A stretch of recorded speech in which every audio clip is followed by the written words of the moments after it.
Shalom, saints. Right out the gate on this pagan Sunday, we about to come with the word.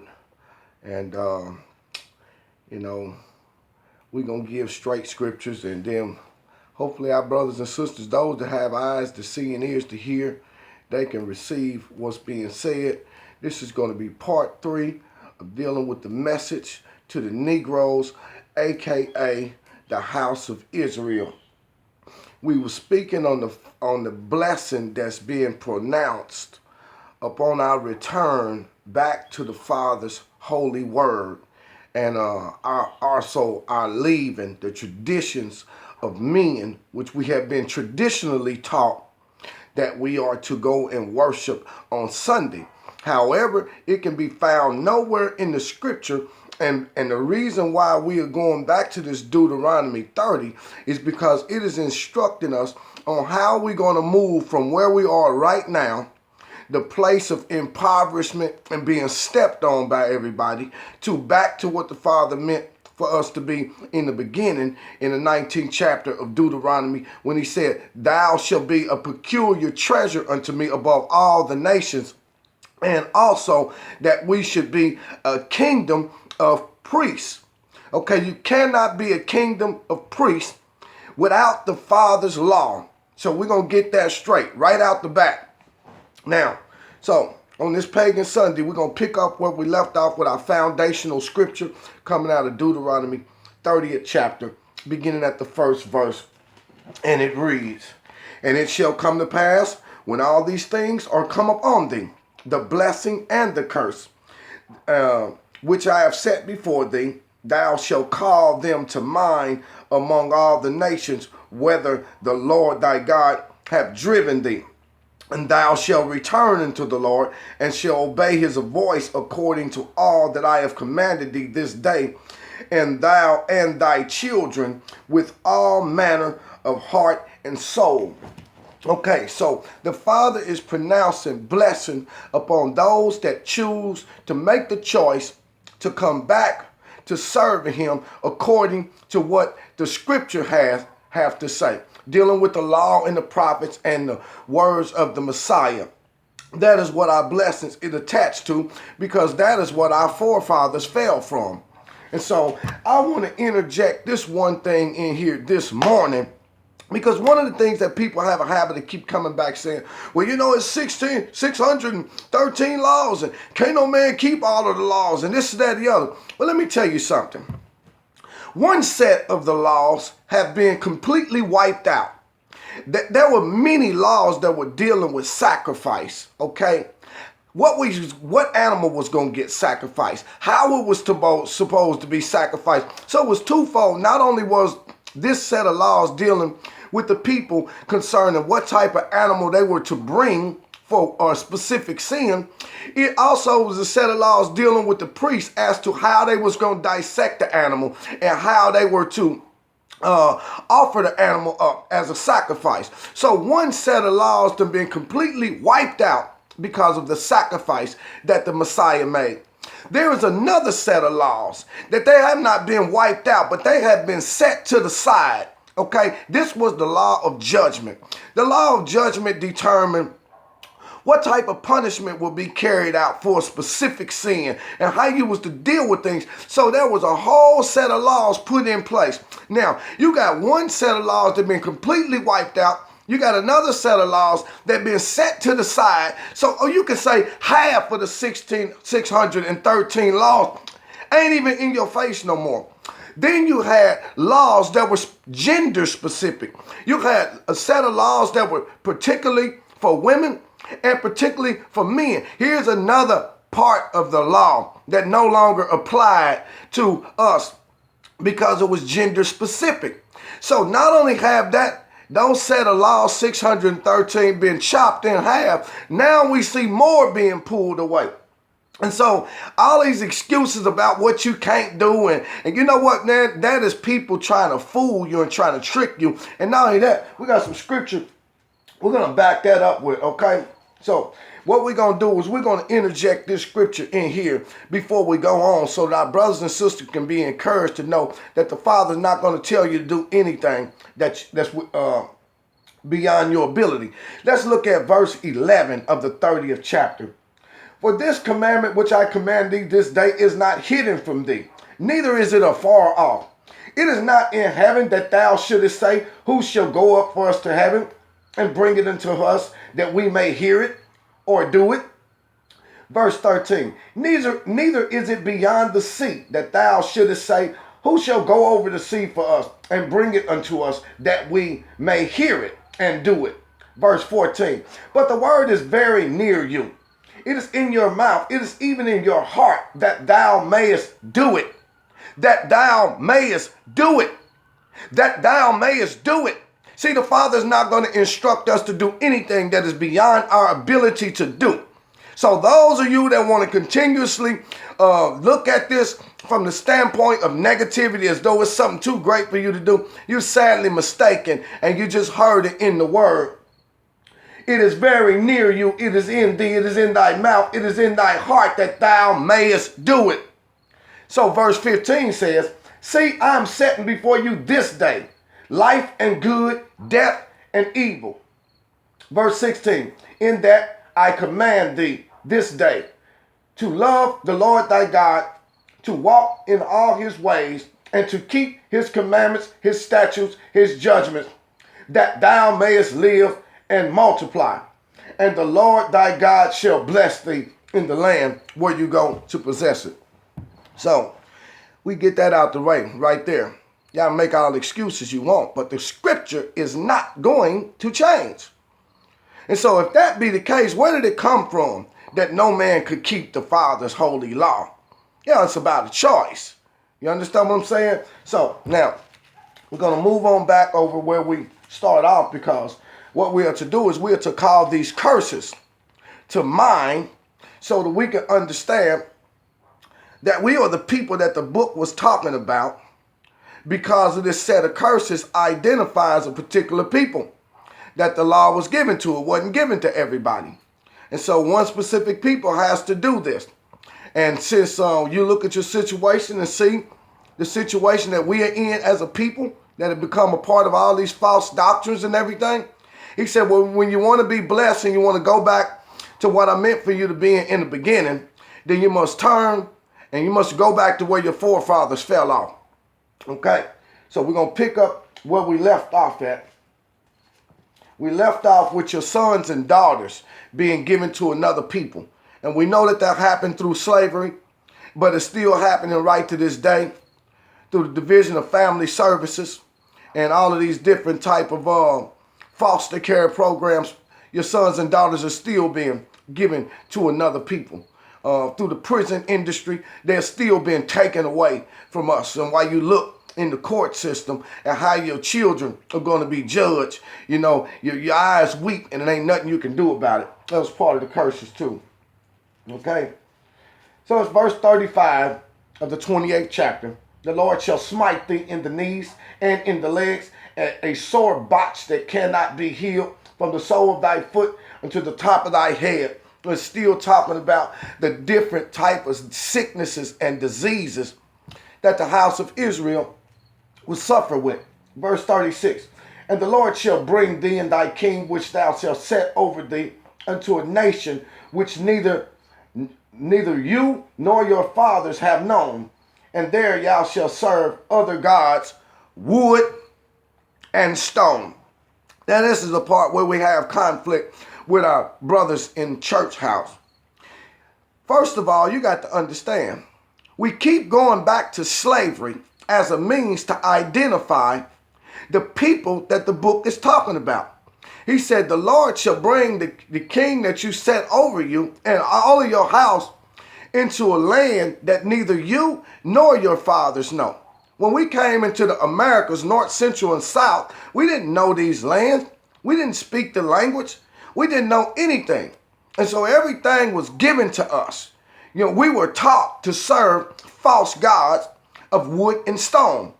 And so when we look at the 83rd number of Psalms, and it talked about those that took crafty counsel to scatter us into all the earth. And when it says who done it, it said the tabernacles of Edom, which were the Romans, the establishers of Roman Catholicism, who through Roman Catholicism, every church in this Western hemisphere is born out of. And the Ishmaelites, the establishers of Islam. And so when you look at what the Roman Catholicism is represented by, it is represented by the wooden cross, or what they say, the cross of Calvary. And then when we look at what Islam is represented by, it is represented by the cobblestone. Well, here you're reading in the scripture right here. The Lord shall bring thee and thy king, he said, over thee unto a nation which neither you nor your fathers have known, and there shall you serve other gods who are represented by wood and stone. Is that not what the majority, the vast majority of the Negroes have been absorbed into?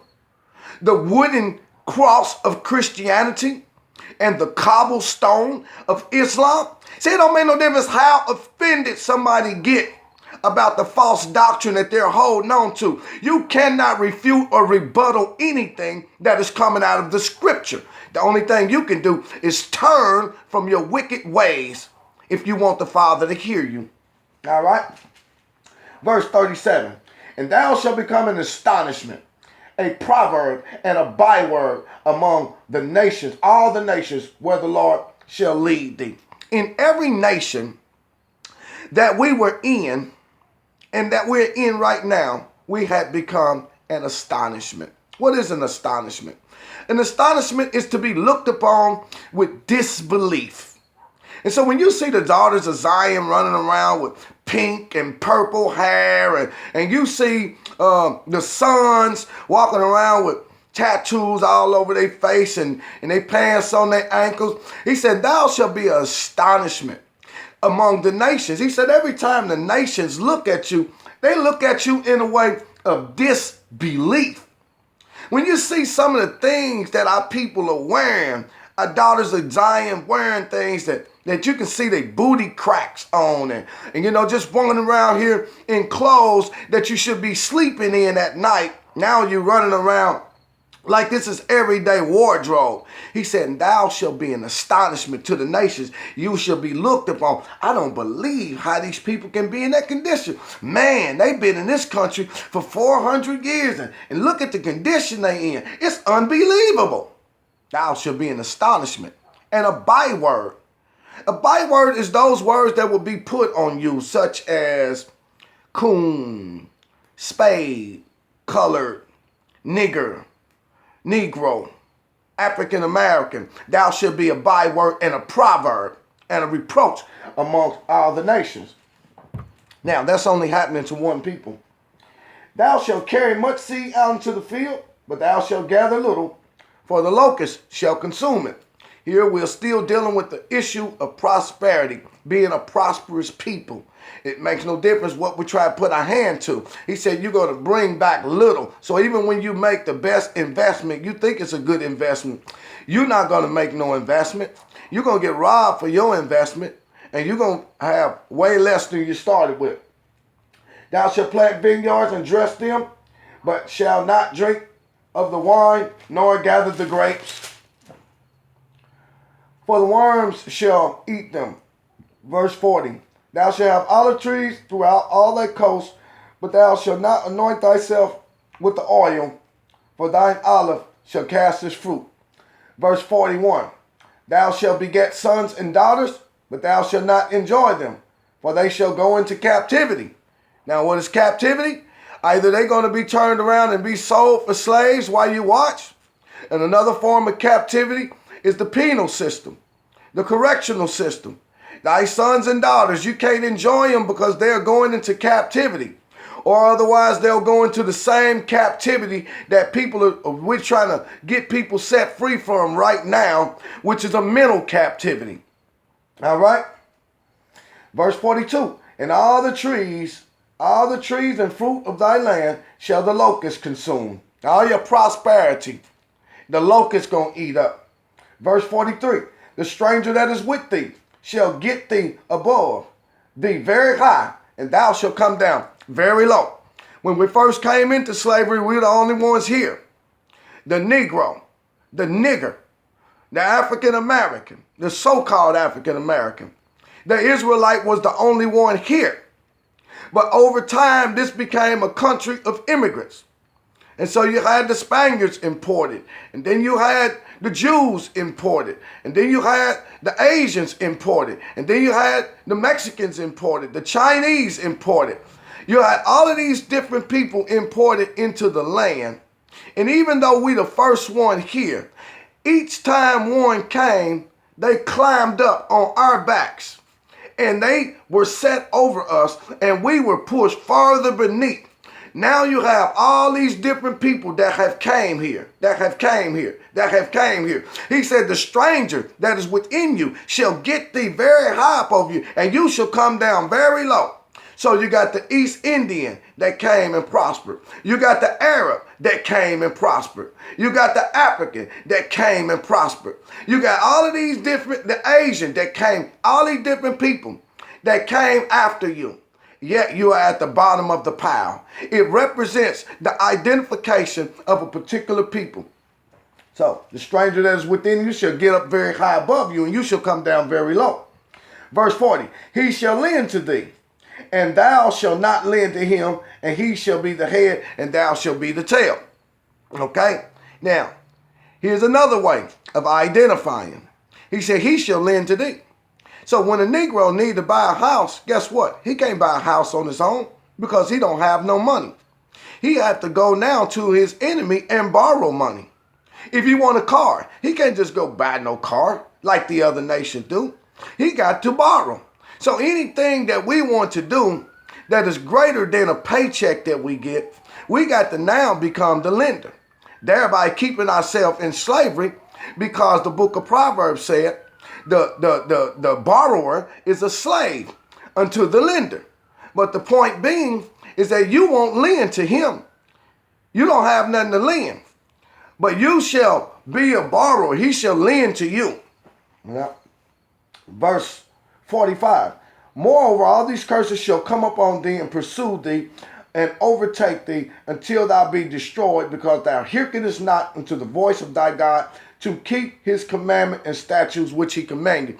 And he's stressing over and over again that the reason why we are being destroyed is because we have failed for this false doctrine that said you're no longer under grace, but you're no longer under the law, but you are under grace. And therefore, if you will not keep his statutes and commandments, then guess what? You're going to be destroyed. Verse 46. This is important right here. And they shall be upon thee for a sign and for a wonder, and upon thy seed forever. Now, the only reason why you put a sign on anything is to identify whatever that place is. It is like an address, for instance. If you coming by to visit me, but you don't know my address, how are you going to find my house? My address is on my house as a sign, so that when you see it, you will know that you have arrived at the right place. Now, the Father said, these curses shall be upon thee as a sign. These curses shall be upon a particular people as an address, that when you see these things that the Father said happen, you will know you have arrived at the right people, and thereby be able to understand the scriptures in its totality and in its correct form, because you are looking through the right set of eyes. Now, that's about all the time that I have. And we're going to pick this up once again. And we help our brothers to identify. These curses are going to be upon us as a sign and as a wonder. That's what the Father said. Because that's how the Father was going to wake us up in the last days. He was going to use prophecy to do it. That's why he told Ezekiel, prophesy. Use the prophecy and the things that were foretold to happen to this people, so that when you start calling these things to mind, they can understand, hey, this can't be talking about the European. This can't be talking about the Muslim. This is only talking about one people. No, only one people. Only one people went through slavery. Only one people suffering these things right now. Only one people is suffering all of these things right now. He says, so I'm going to put this on you as a sign and as a wonder. So when did you come across it, you can understand. Hey, now I'm in the right place. Now I can understand what the scripture's saying, because now I'm looking through the eyes of an Israelite and not through the eyes of a Gentile. Many of you still out here looking at the Bible through the eyes of a Gentile, but they cannot comprehend the Father's word. That is why you've been taught incorrectly. There ain't but one people that can comprehend the scriptures, and those would be the people that the oracles of God were committed to. So be encouraged, brothers and sisters. Shalom.